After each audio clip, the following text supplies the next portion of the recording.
Hi folks, and welcome to episode 24 of the Epochs of the Lotus Eaters, where we'll be probably making this the last episode about the 100 Years' War, although I think there might actually be more to say, so maybe we'll have an extra one afterwards at the end. Maybe Joan of Arc. And the Battle of Vinoy, I can't pronounce it, but it seems like an interesting one to talk about as well, because it's... anyway, I'm getting off the subject already. 5 seconds in, and we're already distracting ourselves. Right, so after Poitiers, the French position collapsed. We had the Treaty of Brittany, and the French weren't happy with that, were they? Yeah, no, they sort of essentially ripped it up within a year or two Yes. of it. There was like, you've got Harsh terms they can't accept. Yeah, it's an absurd set of... It was a Roman treaty. Yeah. We've won the war, and we know we're going to keep winning, so Right. you're going to sign this and you're going to lump it. Right. But there's basically a hiatus as far as sort of hot war goes in France. So the next big battle we're going to talk about is Agincourt, which is 1415. Yeah. So right away there you can see it's over 50 years later. Yeah. So a whole lot goes down in that time. Okay. I mean, from the English point of view, when Edward III finally dies, as we mentioned in the last one, it should have gone to the Black Prince, but he died. He got some sort of terrible degenerative disease. We don't know what it was. He'd already died. Yeah. And so we But get there's into much rejoicing around France at this point in time. Yeah, you would have thought so. Yeah. One of their best Mm. generals has just died out of the blue. So And then the other ones it's just died. a Brilliant. boon Yeah. for them. Yeah, absolutely. And so the English get a bit of a succession crisis to some degree, and it's at this point where you can't avoid the sort of messy, having to look at a sort of quite a messy family tree. Yeah. And the name John of Gaunt comes up. People that know this period will be familiar with John of Gaunt. I don't want to muddy the waters too much with it because it's a bit complicated and not fantastically relevant to the Battle of Agincourt. But what you need to know is that it passes to the Black Prince's baby son. Well, I say baby, he was a small boy. He was 8 or 9 years old, a Richard. And so he rules what they say in your minority, basically a little boy. And so various of his advisors end up running the realm badly, and they end up getting killed by the mob. Oh. Or you end up with the Peasants' Revolt, with Wat Tyler and John Ball and all those great stories. And this, if I recall correctly, was over a poll tax. That was sort of the final straw. Yeah. It was the men of Brentwood, which isn't too far from where I sort of grew up and lived, Brentwood, in Essex. Anyway, they ended up murdering some of the king's closest advisors, including the Archbishop of Canterbury, I believe. Got his throat cut by a bread knife on Cheapside. Bloody hell. It's pretty, pretty lowly, ignominious way to go. It's pretty serious, though, isn't it? I mean, Yeah. what happened? Well, we cut his throat. Okay, tell us how you really feel. We'll do it with a bread knife, no less. But poll taxes got Margaret Thatcher in trouble as well, didn't they? Like, there's a weird continuity in English history. It's just unfair to have poll taxes. People who don't earn money shouldn't pay tax. Seems reasonable. But anyway. Well, just being unfairly levied against you. Yeah. Just for existing. Yeah. Taxes for being alive, basically. Yeah. But to cut that short, Richard II's reign is he's quite often characterised as melancholy. He's not that bad to begin with, but he ends up being consumed by revenge because Parliament had some of his favourites murdered, and so he decided. It's a dirty, horrible reign, which we could go into another time, but could speak for a long time about that. In the end, the Peasants' Revolt, he said he put them down with ferocity. He said, in the end, you'll have no captain but me, and I shall treat you incomparably harsher than you were ever treated before. Like, how dare you raise up against the crown?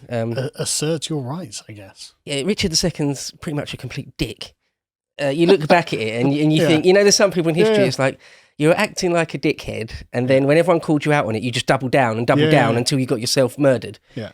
And Richard II's one of those. Yes, definitely. And so when he ends up, being replaced by one of his own cousins, Henry Bolingbroke, who is Henry IV, Henry V's dad. Anyway, throughout nearly all this time and Henry IV's reign, there's not much going on in France in the 100 Years' War because they're having to deal with their own. There's quite a lot of problems going on within Britain. The Scots and the Welsh are both revolting, as usual. And so Nothing new. Henry IV's reign, just to quickly cut through this because we want to get to Henry V. Henry IV is a usurper, really. Yeah. He was just he was a senior member of the royal family, but he was a cousin. He wasn't an anointed king.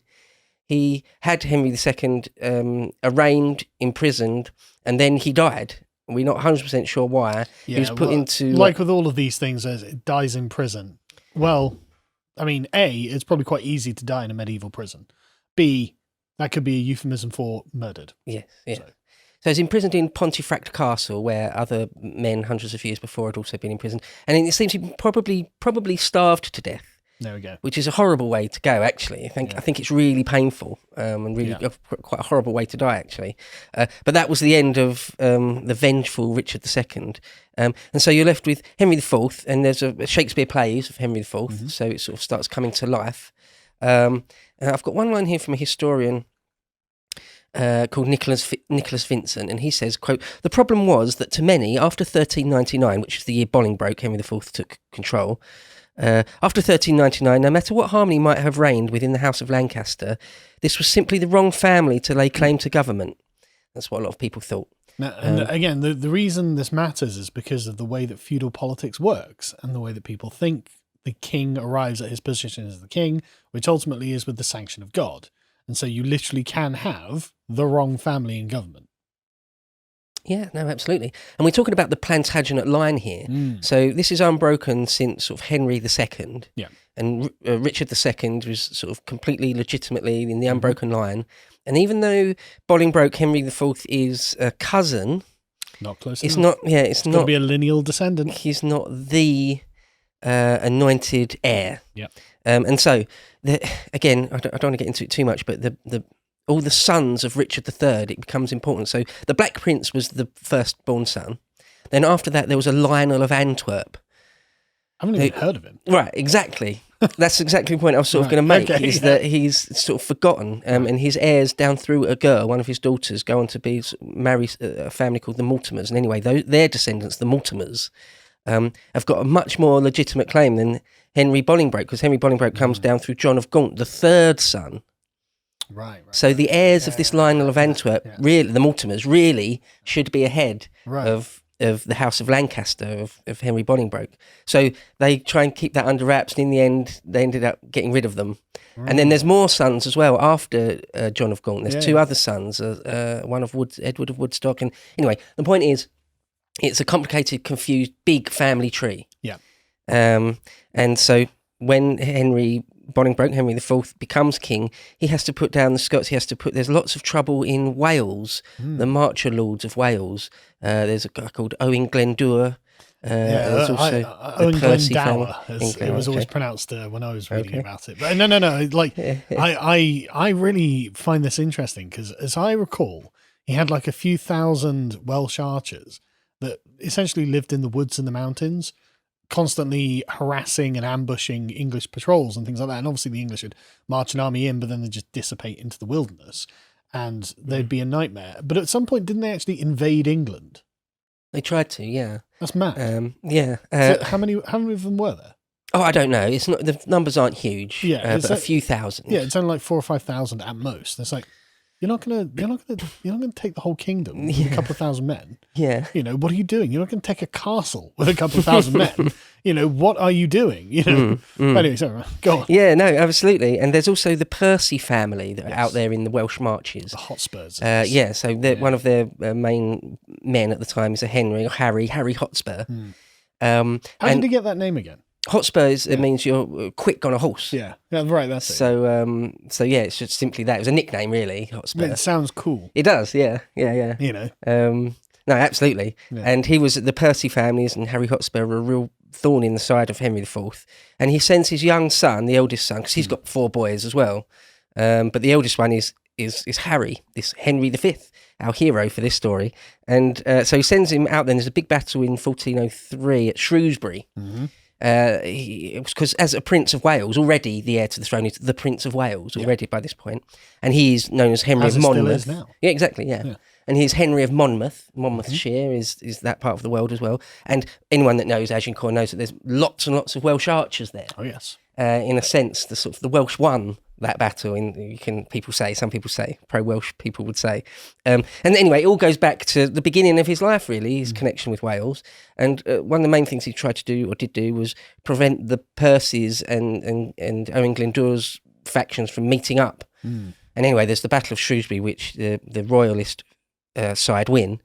But our young Henry V gets an arrow in the face. It seems like somewhere around here, just below the eye. Yeah. Bang, straight in his face, all the way into his head. Yeah, can't have been pleasant.